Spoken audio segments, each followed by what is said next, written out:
What's going on, everyone? So the San Antonio Spurs are currently shopping the 14th pick along with various players to try to see what kind of yield that they can return, right?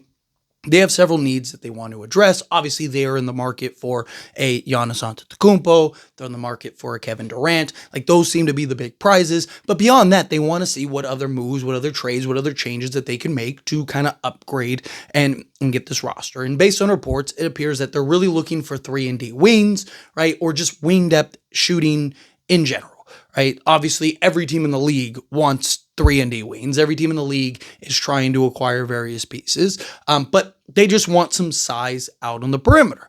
Well, one of the teams that could potentially give that to them would be the Los Angeles Lakers. Right? The Spurs, they are a team that already traded the 8th pick in last year's draft to kind of kick the can down the road. Spurs are expected to trade the 14th pick. Expected to keep the 2nd pick. And a lot of that is because, again, how many young players can you have, development guys? They went and traded for De'Aaron Fox, so they want to kind of expedite this process a little bit. They want to kind of, not mortgage their future or anything like that, but it's why you hear Kevin Durant and various other players in the mix with the San Antonio Spurs, because if they can kind of put themselves in a position to be a legit playoff team or contender, then they want to do so, kind of expedite this process with Victor Wembanyama, right? Well, look at the Lakers. What do the Lakers have? Because the Lakers don't have this like abundance of like quality 3-and-D wing depth, but they do have a couple guys that do make sense for the San Antonio Spurs, right? Like, first one that comes to mind is Rui Hachimura. Rui Hachimura makes a world of sense for a team like the San Antonio Spurs because of his shooting, because of his size, and because he is really a 4 that has had to adapt and evolve to play the 3 for a team like the Lakers, right? Because LeBron James at this stage of his career is best at the 4, so that way he can kind of manage his wear and tear and kind of play in the scout role defensively and whatnot, right? But a team like the San Antonio Spurs, Rui Hachimura makes all the sense because they need somebody that can slot in at the 4, that gives them the floor spacing, that gives them the shooting, right, and gives them some size on the inside. Rui Hachimura, lower center of gravity, big, strong, physical, can even match up with some of the centers, so they can kind of do some unique things on the defensive side of things. Now, obviously, the San Antonio Spurs aren't just going to take on 17, 18 million in salary and give up the 14th pick, but for the Lakers, what about something like a Harrison Barnes, right? I wouldn't hate a Harrison Barnes if you could get Harrison Barnes on the 14th pick for Rui and, whatever, a couple pick swaps or something like that, kind of something that could kick the can down the road a little bit. Harrison Barnes is something that, or a guy that could slot in, play either forward spot for the Lakers, give you a veteran presence, right? Give you a guy that's also on an expiring contract, so you're kind of swapping expirings. So if it doesn't work out with Harrison Barnes, Lakers can kind of let him go. If it doesn't work out for the San Antonio Spurs, they can kind of let Rui go. But if it does work, then great. Obviously, again, there'd have to be some other pieces, involved. Maybe the Lakers kind of go and, piggyback on some of the guys that maybe San Antonio wants to get off of, or kind of figure it out, match salaries, right? Like, there's options there. But first one that kind of comes to mind for like maybe the 14th pick would be a Rui Hachimura, just because of what San Antonio really needs, and a guy that would kind of be a ceiling raiser, still young enough to be an impact on that roster, can slot in at either forward spot at any time if need be, right? He can still slide over and play the 3 at times, but not a guy that you want full-time playing the 3 like he does with the Lakers, right? He's a guy that you'd like him to spend more time at the 4, but in a pinch, if they wanted to go with like a Jeremy Sohan, they could slide Rui to the 3 and still maintain some of that balance, right? So I do think Rui would make a ton of sense for a team like the Spurs. Look at a player like a Jared Vanderbilt, right? I love Jared Vanderbilt, right? He would be great, but also, so would the 14th pick to kind of give us some depth, right? And for them, the 14th pick, again, I don't think that they just want to trade the 14th pick, just trade the 14th pick, but they could really use some perimeter defense, right? Lakers could definitely use that too, but the Lakers also have several other needs that need to be addressed, and maybe you could get that guy in the draft, right? Where, maybe you could work something out where Jared Vanderbilt is cheap enough on a cheap enough contract, right? To where they might be willing to take that on, maybe, swap a guy or two, right? Now they get some wing depth, you get a pick, whatever salary filler it takes in order to pull that off, right? Maybe you're expanding and doing a bigger trade. Maybe it's something where you're working out a 3-team deal and there's a team that really wants, player X, Y, and Z. And, the Lakers can kind of be that middleman. Like, that's something that I've talked about very heavily with the Lakers too, is like, can you come in and, like a team like Phoenix?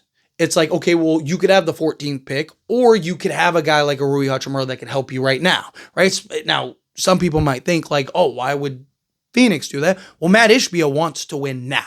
And he has said numerous times, he's not going to ever tank. He's never going to do any of that stuff. He wants to put as competitive of a roster on the basketball court as he possibly can.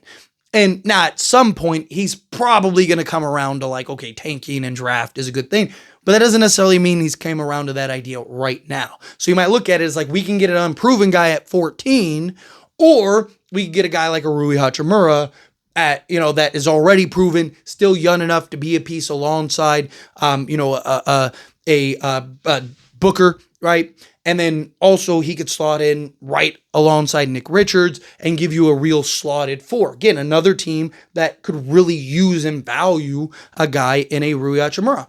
Or again, a Jared Vanderbilt, right? They could look at it as like, we have enough offense, we have enough scoring. We need lockdown defenders. We need guys that can defend multiple positions, be that point of attack, right? So maybe the Lakers could even kind of get into some type of 3-team deal, right? Spurs, I would try to see if you could just trade outright, right? And really, I really lean towards the idea of like a Harrison Barnes, right? I don't know if the Spurs would necessarily trade him, without it being like for like a bigger name. Like, I think that they'd rather probably keep him because he was really good for them last year.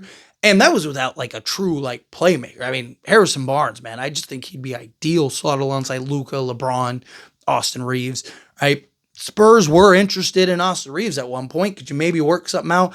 Could you maybe even get the number 2 pick and give up Austin Reeves? Like, that is something that could be very interesting, right? Maybe I'll even do a video and dive into that idea, dive into that potential. But, point is like, Spurs have shown the willingness to trade.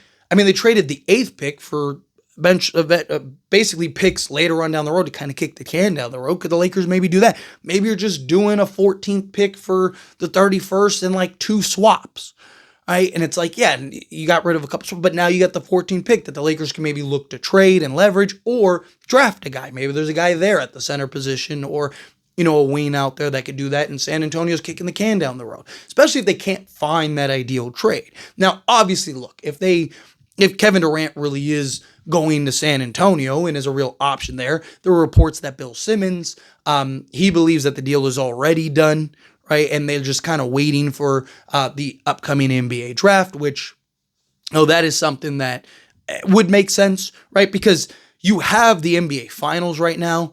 As soon as Kevin Durant gets traded, that is all of the headlines. That is all of the talk. That is all of the discussion. That is everything, right? So, out of courtesy for the 2 teams in the finals, as well as just the NBA period, I would imagine that they'd want to kind of hold off. They'd want to kind of wait on that potential trade. But, for the Lakers, right, like, if Kevin Durant falls through and Giannis doesn't work out, right, like, are they really going to draft the 14th pick, or are they going to look to kind of get a more well-established player, somebody that kind of makes some sense for them that could, maybe kind of solidify themselves and fill a position of need?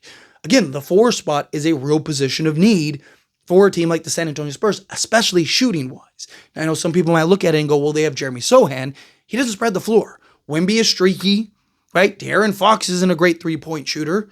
And, Stephon Castle, he's going into year 2 and wasn't a great 3-point shooter. Doesn't mean he can't improve and get better. But again, it's not like they have a bunch of like elite 3-point shooters alongside De'Aaron Fox and Victor Wembanyama, right? And then whoever their 3 is, question about that too, right? So a guy like Rui shooting over 40% from 3-point range can slot in at either forward spot, might make some sense for a team like the Spurs. And ideally, the Lakers would get the 14th pick. And like I said, a Harrison Barnes, I'd love if the Lakers could land Harrison Barnes, just kind of give you that veteran presence, been there, done that, slot in at either forward spot, be a starter, come off the bench.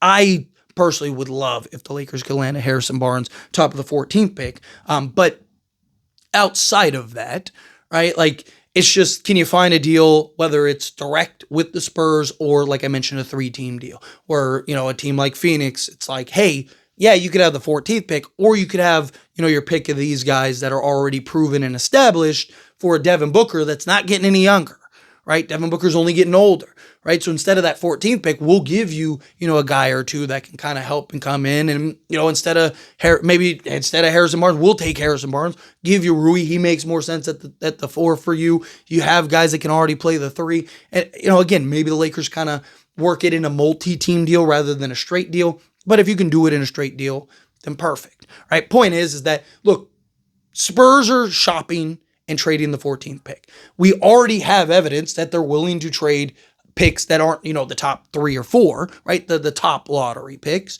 right? They're planning on keeping the number 2 pick. Okay, well, if you're the Lakers, can you maybe get that 14th pick when they've already traded with teams like Minnesota to go get it for picks later on down the road? So if the Lakers can pull it off, that would be beautiful. But anyway, as always, this is a discussion. I pass a question on you. Let me know your thoughts and opinions down in the comments. Make sure to like the video, subscribe to the channel, and let me know if you think that the Lakers should end up landing the upcoming 14th pick, or, do you think it's not going to happen? Either way, let me know down in the comments. That being said, if you like this video, hit that like button. Helps me a lot. So enjoy these types of videos, and I truly appreciate it. Not subscribe channel, hit that subscribe button. Turn on the bell notifications. Appreciate y'all. See you in the next one. Thank you.